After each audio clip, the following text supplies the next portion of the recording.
सौ मित्रों जय सोमनाथ। ओम नमः शिवाय। प्रिय મિત્રો, તમારો દિવસ શુભ રહે, મંગલમય શુભકામના હોમિલી મારાથી જોગીભાઈ વ્યાસ આપ સૌનું આપણે જગતમાં પુનઃ હાર્દિક સ્વાગત કરું છું। મિત્રો, આજરોજ જોઈશું આજનું શુભ પંચાંગ। આજ તારીખ છે 1/5/2026 ને શુક્રવાર, વૈશાખ સુદ પૂનમ તિથિ છે। આજની પૂનમ વ્રતની પૂનમ છે। આજે કુર્મ જયંતિ પણ છે। આજે વૈશાખી પૂર્ણિમા પણ છે। આજે બુદ્ધ પૂર્ણિમા તરીકે પણ ઓળખવામાં આવે છે। પૂનમનો ઉપવાસ વ્રત વગેરે આજે કરવાનું રહેશે। પૂનમના દર્શન કરવા જે જતા હોય તે લોકો આજે કરવા જવાનું રહેશે। આજે જોઈશું આજનું શુભ પંચાંગ। આજે જે બાળકનો જન્મ થાય છે એની તિથિ ગણાય છે પૂનમ। આ પૂનમ તિથિ આજે રાત્રે 10:54 પૂર્ણ થઈ જાય ત્યાર પછી જે બાળકનો જન્મ થાય એકમ તિથિ ગણાશે। આજે જે બાળકનો જન્મ થાય છે એનું નક્ષત્ર ગણાય છે સ્વાતિ। આ સ્વાતિ નક્ષત્ર આજે મળસ કે 2:17 શરૂ થઈ આવતીકાલે સવારે 4:36 પૂર્ણ થશે। આજે જે બાળકનો જન્મ થાય છે એનો યોગ ગણાય છે સિદ્ધ। સિદ્ધ યોગ આજે રાત્રે 9:14 પૂર્ણ થઈ જાય ત્યાર પછી જે બાળકનો જન્મ થાય વ્યતિપાત યોગ ગણાશે। આ વ્યતિપાત યોગમાં જ્યારે બાળકનો જન્મ હોય તેની ચોક્કસ પ્રમાણમાં કરી લેવી, કારણ કે વ્યતિપાત યોગની અંદર બાળકને ખૂબ જ તકલીફો આવતી છે, હેલ્થના પ્રોબ્લેમો આવતા હોય છે, ગરમીનું પ્રમાણ વધી જતું હોય તો શરીરમાં। આજે જે બાળકનો જન્મ થાય છે એનું કરણ ગણાય છે વૃષ્ટિ। વૃષ્ટિ કરણ આજે સવારે 10:01 પૂર્ણ થઈ જશે ત્યાર પછી જે બાળકનો જન્મ થાય બહુ કરણ ગણાશે। આજે જે બાળકનો જન્મ થાય છે એની રાશિ ગણાય છે તુલા। તુલા રાશિ અક્ષર છે ર ને તો તુલા રાશિનો સ્વામી શુક્ર ગણાય છે। આજે આખા દિવસમાં કોઈ પણ બાળકનો જન્મ થાય બધાની રાશિ તુલા ગણાશે। તુલા રાશિની અંદર આજે જે તુલા રાશિ છે આખા દિવસમાં એ તુલા રાશિ 3જી તારીખે મળસ કે 30 પૂર્ણ થાય છે એટલે ત્યાં સુધી જે કઈ બાળકોના જન્મ થશે બધાની રાશિ તુલા ગણાશે। આ રાશિ તિથિ વાર નક્ષત્ર કરવાનું બહુ જ મહત્વ છે। એમાં જેનો જન્મ હોય ચોક્કસ પૂજા વિધિ કરી લો, જીવન સરળ બને। સાથે જે કોઈ મારા સબસ્ક્રાઇબ મિત્રમાં ઘર પરિવારથી કોઈ પણ સદસ્યની વર્ષગાંઠ છે, મેરેજ એનિવર્સરી છે, બધાને મારી ઘણી શુભકામના। તમારા જીવનમાં ખૂબ પ્રગતિ ઉન્નતિ થાય, ભગવાન શંકર તમારી બધી મનોકામના એવું સોમનાથ દાદાને પ્રાર્થના કરું છું। સવાર મોટી આજે સુગંધ કરેલું આખું વર્ષ તમારું શુભ થશે। આજે કોઈ મારા સબસ્ક્રાઇબ મિત્રમાં ઘર પરિવારમાંથી કોઈ પણ સદસ્ય કોઈ જગ્યાએ ઇન્ટરવ્યુ આપવા જઈ રહ્યા છે, કોઈ નોકરી ધંધા માટે જરૂર છે, કોઈ પરીક્ષા આપવા માટે જરૂર છે, કોઈ યાત્રા પ્રવાસ માટે જરૂર છે, કોઈ વિદેશમાં જરૂર છે, આજે કોઈનું ઓપરેશન હોય, કોઈની ડિલિવરી હોય, કોઈની સગાઈ હોય, કોઈની છઠ્ઠીની પૂજા હોય, આવા કોઈ પણ કાર્ય તમે કરવા જઈ રહ્યા હોય તેમાં સારી સફળતા પ્રાપ્ત થાય સોમનાથ દાદાને પ્રાર્થના કરું છું। આજના દિવસે સવારમાં ઉઠી સૌથી પહેલા જ્યારે આવું કોઈ પણ કાર્ય કરવા માટે જઈ રહ્યા છો ત્યારે આજને શુકન કરીને જાઓ તો સારી સફળતા મેળવી શકો છો। આમ તો આજે ઘરેથી નીકળો છો તો શુક્રવાર છે તો સૌથી પહેલા ભગવાનને દેવસ્થાનમાં આજે કોપરાનો છેડ અને શાક આપીનો પાવડર ચડાવો, મૂકો, ભગવાનને ધરાવો, પછી ઘરમાં બધાને પ્રસાદ તરીકે વેચે દો। એનાથી ઘણું સુકન પ્રાપ્ત થશે ઘરમાં। આજે નાના ભૂલકાઓ અને નાના નાના બાળકોને ખાટી મીઠી વસ્તુ ખવડાવવાથી પણ ઘરમાં શુભલક્ષ્મીની પ્રાપ્તિ થાય છે। આજે પત્નીને બહાર ફરવા લઈ જવાથી પણ ઘણું સુખ પ્રાપ્ત થાય છે, લક્ષ્મીજી ખૂબ પ્રસન્ન થાય છે। આજે મિત્ર વર્ગ સાથે પણ બહાર ફરવા જવું છું। તે સિવાય આજના દિવસે તમે કોઈ પણ કાર્ય કરવા માંગો છો તો તેના માટે પણ એક ચોક્કસ શુભ સમય છે જે આપણે જોઈ લઈએ। આજે સવારે 6 થી 10:30 વાગ્યા સુધીનો સમય શુભ રહેશે। બપોરે 12 થી બપોરે 1:30 સુધીનો સમય શુભ રહેશે। સાંજે 4:30 થી સાંજે 6 વાગ્યા સુધીનો સમય શુભ રહેશે।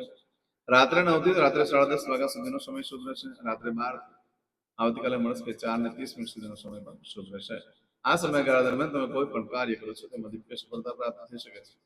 પરંતુ મિત્રો, આજના દિવસે મળશે કે 2:17 થી લઈ આવતીકાલે સવારે 4:36 સુધી તમે જે કાર્ય કરો છો એનું ફળ બદલાઈ જાય છે। એમાં તમે જે કાર્ય કરો તેનું શું ફળ પ્રાપ્ત થાય તે આપણે જોઈ લઈએ। આમાં કોઈ વસ્તુ ચોરાઈ ગઈ, ખોવાઈ ગઈ, યા તમે કોઈ નવો ધંધો વેપાર ચાલુ કરો છો તો તેનું શું ફળ મળે આપણે જોઈ લઈએ। આ સમયગાળા દરમિયાન તમારી કોઈ પણ વસ્તુ ખોવાઈ ગઈ, ચોરાઈ ગઈ મળવાની શક્યતા બિલકુલ નથી।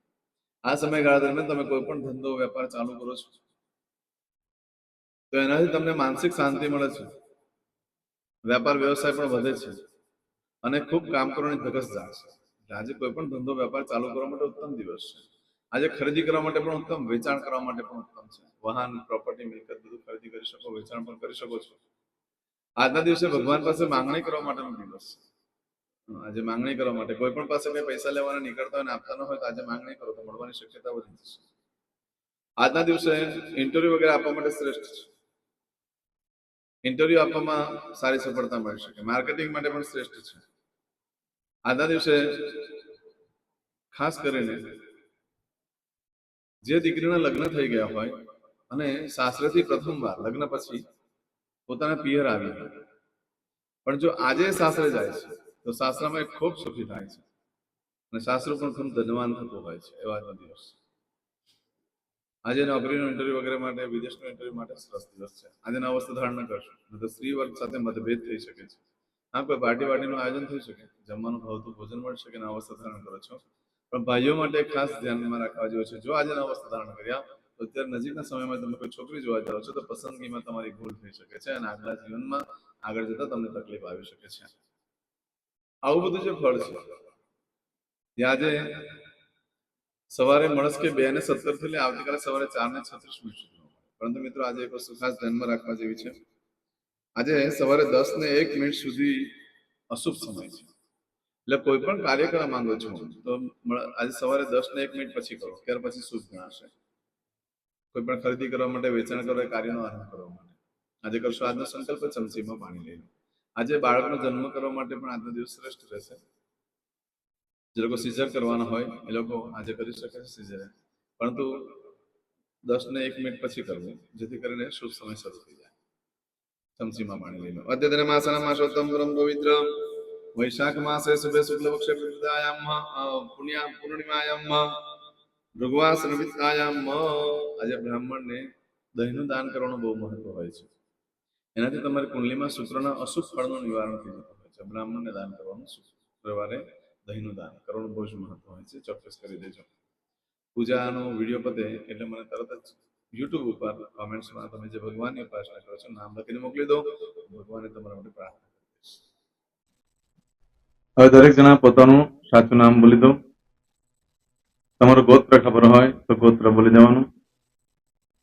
પછી બોલવાનું છે અહમ, મમ, આત્મન, શ્રુતિ, સ્મૃતિ, પુરાણોક્ત, પુણ્ય, ફલ, પ્રાપ્તિ, અર્થમ, અપ્રાપ્ત, લક્ષ્મી, પ્રાપ્તિ, અર્થમ, પ્રાપ્ત, લક્ષ્મી, ચિરકાલ, સૌ, રક્ષણાત્મક, લોકેવા, સભાયામ, રાજદ્વારે, વ્યાપારે, વિદ્યા અભ્યાસે, દેશે, વિદેશે, સર્વત્ર, યશ, કીર્તિ, વિજય, લાભાદि, પ્રાપ્તિ, અર્થમ, મમ, અખિલ, કુટુંબસ્ય, આયુ, આરોગ્ય, ऐश्वर्यादि, प्राप्ति, अर्थम, मम, जन्म, समय,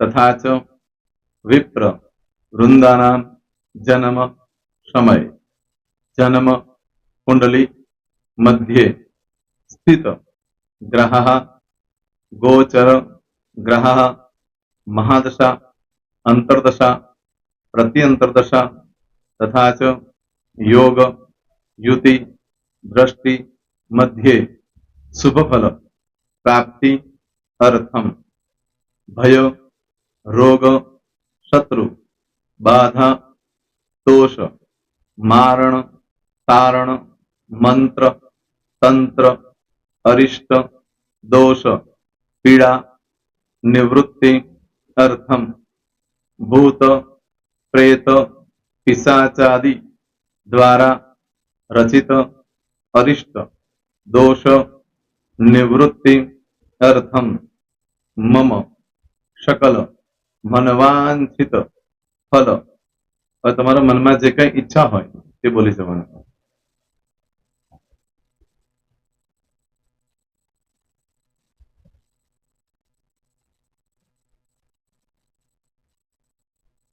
બોલવાનું અનુસારતઃ सकल मनवांछित फल प्राप्ति अर्थम. હવે જે બરકતની પૂજા વાળા છે એ લોકો તો આ બધું બોલવાનું જ હોય છે, એ લોકો માટે કોઈ સ્પેશિયલ નથી. પણ જે લોકોએ હવે જે કહું છું તે લોકોએ જ બોલવાનું. જેના લગ્ન થઈ ગયા હોય એ લોકોએ બોલવાનું છે.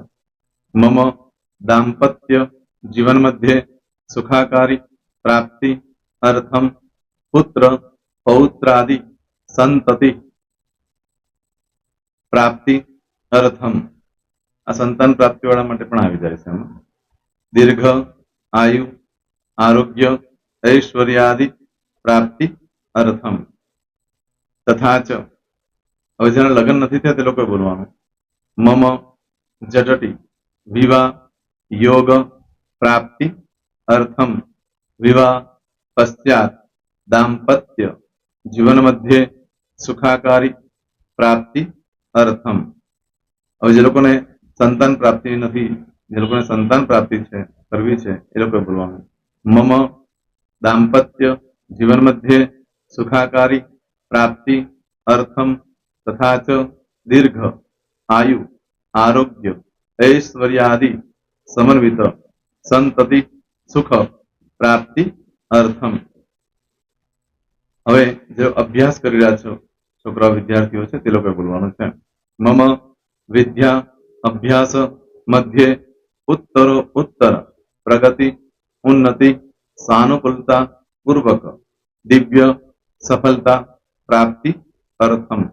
હવે જે લોકો વિદેશમાં જવા માંગતા હોય કે સીટમાં જવા માંગતા હોય, મતલબ ભારત દેશની બહાર જઈને ધંધો વેપાર કરવા માંગતા હોય એ લોકોએ, અથવા વિદેશ જવા માંગતા હોય કાયમ માટે, એ લોકોએ બોલવાનું છે મમ જટટી વિદેશ ગમન યોગ પ્રાપ્તિ અર્થમ વિદેશ ગમન કાર્ય મધ્યે સાનુકૂલતા પૂર્વક દિવ્ય સફળતા પ્રાપ્તિ અર્થમ। આરોગ્ય વાળા બોલવાનું છે, જેને આરોગ્યની પૂજા આપેલી હોય એ લોકોએ, એમ તો દરેક જણા જ બોલવાનું છે। બોલો મમ આયુ આરોગ્ય ऐश्वर्यादि प्राप्ति अर्थम।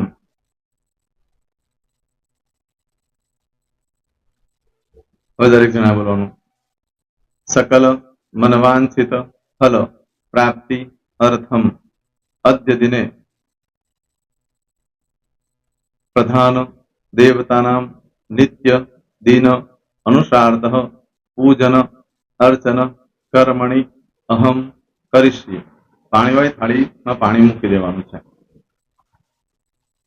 હવે તમારી બધી પૂજા જે મેં આપેલી છે એ પૂજા થઈ જાય, અથવા તો તમે રોજ પૂજા કરતા છો, મારી પાસેથી નથી લઈ ગયા, એ પૂજા થઈ જાય પછી ફરી પાછી ચમચીમાં પાણી લેવાનું, અહીંયા વિડીયોને સ્ટોપ કરી દેવાનું, પૂજા પતે એટલે પાછું આગળનું કરવાનું છે, અહીંયા વિડીયો સ્ટોપ કરી દેવાનું અને પૂજા પતે એટલે બોલવાનું છે વિષ્ણવે વિષ્ણવે વિષ્ણવે નમો નમઃ વિષ્ણુ સ્મરણા સર્વમ પરિપૂર્ણ અસ્તુ।